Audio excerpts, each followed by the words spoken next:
Hello friends, ഏവർക്കും അറിവിൻ്റെ ലോകം എന്നെൻ്റെ യൂട്യൂബ് ചാനലിൻ്റെ പുതിയൊരു അധ്യായത്തിലേക്ക് സ്വാഗതം. ഇന്നു മുതൽ നമ്മൾ VEO എക്സാമിന് വേണ്ടിയിട്ടുള്ള പ്രിപ്പറേഷൻ ആരംഭിക്കുകയാണ്. VEO എക്സാം സിലബസ് അനുസരിച്ചുള്ള നോട്ട്സ് ആയിരിക്കും ഇനി മുതലുള്ള ക്ലാസ്സുകളിൽ ഉൾപ്പെടുത്തുന്നത്. ഇന്നത്തെ ക്ലാസ്സിൽ ഉൾപ്പെടുത്തിയിരിക്കുന്നത് കേരളത്തെക്കുറിച്ചുള്ള ബേസിക് ആയിട്ടുള്ള കുറച്ച് അറിവുകളാണ് ഇന്നത്തെ ക്ലാസ്സിൽ ഉൾപ്പെടുത്തിയിരിക്കുന്നത്. അതിലേക്ക് കടക്കുന്നതിന് മുമ്പായി നിങ്ങൾ എൻ്റെ യൂട്യൂബ് ചാനൽ ആദ്യമായിട്ട് കാണുന്ന ഒരു ഉദ്യോഗാർത്ഥിയാണെങ്കിൽ കൂടുതൽ നോട്ട്സിന് വേണ്ടി PSC എക്സാം എഴുതുന്ന ഉദ്യോഗാർത്ഥിയാണെങ്കിൽ കൂടുതൽ നോട്ട്സ് കിട്ടുവാൻ ചാനൽ സബ്സ്ക്രൈബ് ചെയ്യുക.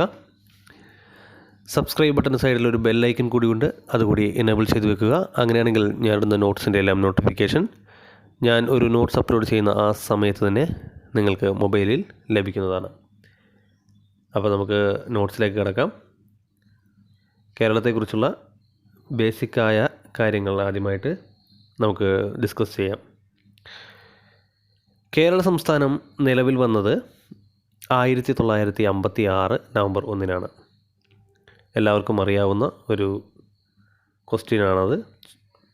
കേരള സംസ്ഥാനം നിലവിൽ വന്നത് 1956 നവംബർ 1 1956 കേരളം രൂപീകരിക്കുമ്പോൾ എത്ര ജില്ലകളുണ്ടായിരുന്നു? 1956 കേരളം രൂപീകരിക്കുമ്പോൾ എത്ര ജില്ലകളുണ്ടായിരുന്നു? ഉത്തരം 5 ജില്ലകളാണ് ഉണ്ടായിരുന്നത്. എത്ര ജില്ലകളാണ്? 5 ജില്ലകൾ. തിരുവനന്തപുരം, കൊല്ലം, കോട്ടയം, തൃശ്ശൂർ, മലബാർ എന്നിവയായിരുന്നു ഈ 5 ജില്ലകൾ. കേരളം ഇന്ത്യൻ യൂണിയൻ്റെ എത്ര ശതമാനമാണ്? കേരളം ഇന്ത്യൻ യൂണിയൻ്റെ എത്ര ശതമാനമാണ്? ഉത്തരം 1.18%. 1.18% ശതമാനമാണ് കേരളം ഇന്ത്യൻ യൂണിയൻ്റെ ഭാഗമായിട്ടുള്ളത്. ഇന്ത്യൻ സംസ്ഥാനങ്ങളിൽ വലുപ്പത്തിൽ കേരളത്തിൻ്റെ സ്ഥാനം എത്രയാണ്? ഇന്ത്യൻ സംസ്ഥാനങ്ങളിൽ വലുപ്പത്തിൽ കേരളത്തിൻ്റെ സ്ഥാനം 22ആണ്. 22ാമതാണ് ഇന്ത്യൻ സംസ്ഥാനങ്ങളിൽ വെച്ച് വലുപ്പത്തിൽ കേരളത്തിൻ്റെ സ്ഥാനം. ഇന്ത്യൻ സംസ്ഥാനങ്ങളിൽ ജനസംഖ്യയിൽ കേരളത്തിൻ്റെ സ്ഥാനം 13ആണ്. ഇന്ത്യൻ സംസ്ഥാനങ്ങളിൽ ജനസംഖ്യയിൽ കേരളത്തിൻ്റെ സ്ഥാനം 13. കേരളത്തിലെ ജനസംഖ്യ ഇന്ത്യൻ ജനസംഖ്യയുടെ എത്ര ശതമാനമാണ്? കേരളത്തിലെ ജനസംഖ്യ ഇന്ത്യൻ ജനസംഖ്യയുടെ എത്ര ശതമാനമാണ്? ഉത്തരം 2.76%. 2.76%. കേരളത്തിലെ സ്ത്രീ പുരുഷ അനുപാതം 1084. 1084 കേരളത്തിലെ സ്ത്രീ പുരുഷ അനുപാതം. ഇന്ത്യൻ സംസ്ഥാനങ്ങളിൽ സ്ത്രീ പുരുഷ അനുപാതത്തിൽ കേരളത്തിൻ്റെ സ്ഥാനം 1ാം സ്ഥാനമാണ്. ഇന്ത്യൻ സംസ്ഥാനങ്ങളിൽ വെച്ച് സ്ത്രീ പുരുഷ അനുപാതത്തിൽ കേരളത്തിൻ്റെ സ്ഥാനം 1ാം സ്ഥാനമാണ്. സ്ത്രീ പുരുഷ അനുപാതം കൂടിയ ജില്ല കണ്ണൂരാണ്. സ്ത്രീ പുരുഷ അനുപാതം കൂടിയ ജില്ല കണ്ണൂർ. 1136 സ്ത്രീകൾക്ക് 1000 പുരുഷന്മാർ. സ്ത്രീ പുരുഷ അനുപാതം കൂടിയ ജില്ല കണ്ണൂരാണ്. 1136 സ്ത്രീകൾക്ക് 1000 പുരുഷന്മാർ. സ്ത്രീ പുരുഷ അനുപാതം കുറഞ്ഞ ജില്ലയാണ് ഇടുക്കി. സ്ത്രീ പുരുഷ അനുപാതം കുറഞ്ഞ ജില്ലയാണ് ഇടുക്കി. 1006. ഇന്ത്യയിലെ ആദ്യത്തെ ഡിജിറ്റൽ സംസ്ഥാനമാണ് കേരളം. ഇന്ത്യയിലെ ആദ്യത്തെ ഡിജിറ്റൽ സംസ്ഥാനമാണ് കേരളം. 2016 ഫെബ്രുവരി 27 രാഷ്ട്രപതി പ്രണബ് മുഖർജി ഔദ്യോഗികമായി ഇത് നിർവഹിച്ചു. 2016 ഫെബ്രുവരി 27 രാഷ്ട്രപതി പ്രണബ് മുഖർജി ഔദ്യോഗികമായി ഇന്ത്യയിലെ ആദ്യത്തെ ഡിജിറ്റൽ സംസ്ഥാനം കേരളമാണെന്ന് പ്രഖ്യാപിച്ചു. സാക്ഷരതയിൽ 1ാം സ്ഥാനത്തുള്ള സംസ്ഥാനമാണ് കേരളം. സാക്ഷരതയിൽ 1ാം സ്ഥാനത്തുള്ള സംസ്ഥാനമാണ് കേരളം. ഏറ്റവും വലിയ ജില്ല പാലക്കാടാണ്. ഏറ്റവും ചെറിയ ജില്ല ആലപ്പുഴ. ജനസംഖ്യ കൂടിയ ജില്ല മലപ്പുറം. ജനസംഖ്യ കൂടിയ ജില്ല മലപ്പുറം. ജനസംഖ്യ കുറഞ്ഞ ജില്ല വയനാട്. ജനസംഖ്യ കൂടിയ ജില്ല മലപ്പുറവും ജനസംഖ്യ കുറഞ്ഞ ജില്ല വയനാടുമാണ്. ഇന്ത്യൻ സംസ്ഥാനങ്ങളിൽ ജനസാന്ദ്രതയിൽ കേരളത്തിൻ്റെ സ്ഥാനം 3. ഇന്ത്യൻ സംസ്ഥാനങ്ങളിൽ ജനസാന്ദ്രതയിൽ കേരളത്തിൻ്റെ സ്ഥാനം 3. ഒന്നാം സ്ഥാനത്ത് നിൽക്കുന്നത് ബീഹാറാണ്. 1102 ചതുരശ്ര കിലോമീറ്ററാണ് ഒന്നാം സ്ഥാനം. ഇന്ത്യൻ സംസ്ഥാനങ്ങളിൽ ജനസാന്ദ്രതയിൽ ഒന്നാം സ്ഥാനം ബീഹാറിനാണ്. 1102 ചതുരശ്ര കിലോമീറ്റർ. രണ്ടാം സ്ഥാനം പശ്ചിമ ബംഗാൾ 1030 ചതുരശ്ര കിലോമീറ്റർ. കേരളത്തിലെ ജനസാന്ദ്രത 860 ചതുരശ്ര കിലോമീറ്ററാണ്.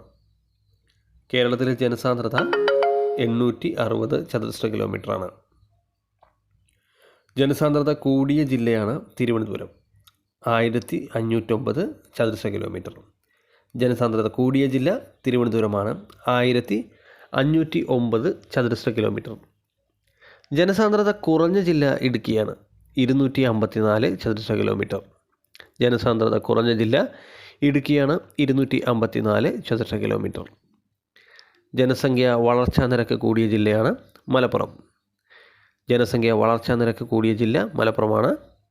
13.39% വളർച്ചാ നിരക്ക്. 13.39% വളർച്ചാ നിരക്കാണ് മലപ്പുറം ജില്ലയ്ക്ക് ഉള്ളത്. ജനസംഖ്യാ വളർച്ചാ നിരക്ക് കുറഞ്ഞ ജില്ലയാണ് പത്തനംതിട്ട. ജനസംഖ്യാ വളർച്ചാ നിരക്ക് കുറഞ്ഞ ജില്ല പത്തനംതിട്ടയാണ്. -3.12%. -3.12% പത്തനംതിട്ട ജില്ലയിലെ ജനസംഖ്യാ വളർച്ചാ നിരക്ക്. ജനസംഖ്യാ വളർച്ചാ നിരക്ക് കുറഞ്ഞ ജില്ലയാണ് പത്തനംതിട്ട. ഇന്ത്യയിലെ ആദ്യത്തെ ശിശു സൗഹൃദ സംസ്ഥാനമാണ് കേരളം. ഇന്ത്യയിലെ ആദ്യത്തെ ശിശു സൗഹൃദ സംസ്ഥാനമാണ് കേരളം. റംസാർ പട്ടികയിൽ ഉൾപ്പെട്ട കായലുകൾ എത്ര എണ്ണമാണ്? റംസാർ പട്ടികയിൽ ഉൾപ്പെട്ട കായലുകൾ 3 എണ്ണമാണ്. അഷ്ടമുടി, ശാസ്താംകോട്ട, വേമ്പനാട് എന്നീ കായലുകളാണ് റംസാർ പട്ടികയിൽ ഉൾപ്പെട്ട 3 കായലുകൾ. കേരളത്തിലെ നീളം കൂടിയ നദി പെരിയാറാണ്. കേരളത്തിലെ നീളം കൂടിയ നദി പെരിയാറാണ്. 244 കിലോമീറ്ററാണ് പെരിയാറിൻ്റെ നീളം. 244 കിലോമീറ്ററാണ് പെരിയാറിൻ്റെ നീളം. നീളം കുറഞ്ഞ നദി മഞ്ചേശ്വരം പുഴയാണ്. നീളം കുറഞ്ഞ നദി മഞ്ചേശ്വരം പുഴയാണ്. 16 കിലോമീറ്ററാണ് മഞ്ചേശ്വരം പുഴയുടെ നീളം. ഏറ്റവും വടക്കേ അറ്റത്തുള്ള നദിയാണ് മഞ്ചേശ്വരം പുഴ. ഏറ്റവും വടക്കേ അറ്റത്തുള്ള നദിയാണ് മഞ്ചേശ്വരം പുഴ. ഏറ്റവും തെക്കേ അറ്റത്തുള്ള നദി നെയ്യാറാണ്. ഏറ്റവും തെക്കേ അറ്റത്തുള്ള നദി നെയ്യാറാണ്. കേരളത്തിലെ ഉയരം കൂടിയ കൊടുമുടിയാണ് ആനമുടി. കേരളത്തിലെ ഉയരം കൂടിയ കൊടുമുടിയാണ് ആനമുടി. 2695 മീറ്ററാണ് ഇതിൻ്റെ ഉയരം. 2695 മീറ്ററാണ് ആനമുടിയുടെ ഉയരം. ഉയരം കൂടിയ രണ്ടാമത്തെ കൊടുമുടിയാണ് മീശപ്പുലിമല. കേരളത്തിലെ ഉയരം കൂടിയ രണ്ടാമത്തെ കൊടുമുടി ഏതാണെന്ന് ചോദിച്ചാൽ മീശപ്പുലിമലയാണ്. 2640 മീറ്ററാണ് ഇതിൻ്റെ ഉയരം. 2640 മീറ്ററാണ് ഇതിൻ്റെ ഉയരം. കേരളത്തിൽ നഗരവാസികൾ കൂടുതലുള്ള ജില്ലയാണ് തിരുവനന്തപുരം. കേരളത്തിൽ നഗരവാസികൾ കൂടുതലുള്ള ജില്ല തിരുവനന്തപുരമാണ്. ശതമാനാടിസ്ഥാനത്തിൽ നഗരവാസികൾ കൂടുതലുള്ള ജില്ല കണ്ണൂരാണ്. ശതമാനാടിസ്ഥാനത്തിൽ നഗരവാസികൾ കൂടുതലുള്ള ജില്ല കണ്ണൂർ. ശതമാനാടിസ്ഥാനത്തിൽ നഗരവാസികൾ കുറഞ്ഞ ജില്ല വയനാടാണ്. ശതമാനാടിസ്ഥാനത്തിൽ നഗരവാസികൾ കുറഞ്ഞ ജില്ല വയനാടാണ്. പട്ടികജാതിക്കാർ കൂടുതലുള്ള ജില്ല പാലക്കാട്. പട്ടികജാതിക്കാർ കൂടുതലുള്ള ജില്ല പാലക്കാട്. പട്ടികജാതിക്കാർ കുറവുള്ള ജില്ല വയനാട്. പട്ടികജാതിക്കാർ കുറവുള്ള ജില്ല വയനാട്. പട്ടികവർഗക്കാർ കൂടുതലുള്ള ജില്ല വയനാട്. പട്ടികവർഗക്കാർ കൂടുതലുള്ള ജില്ല വയനാട്. പട്ടികവർഗക്കാർ കുറവുള്ള ജില്ല ആലപ്പുഴ. പട്ടികവർഗക്കാർ കുറവുള്ള ജില്ല ആലപ്പുഴ.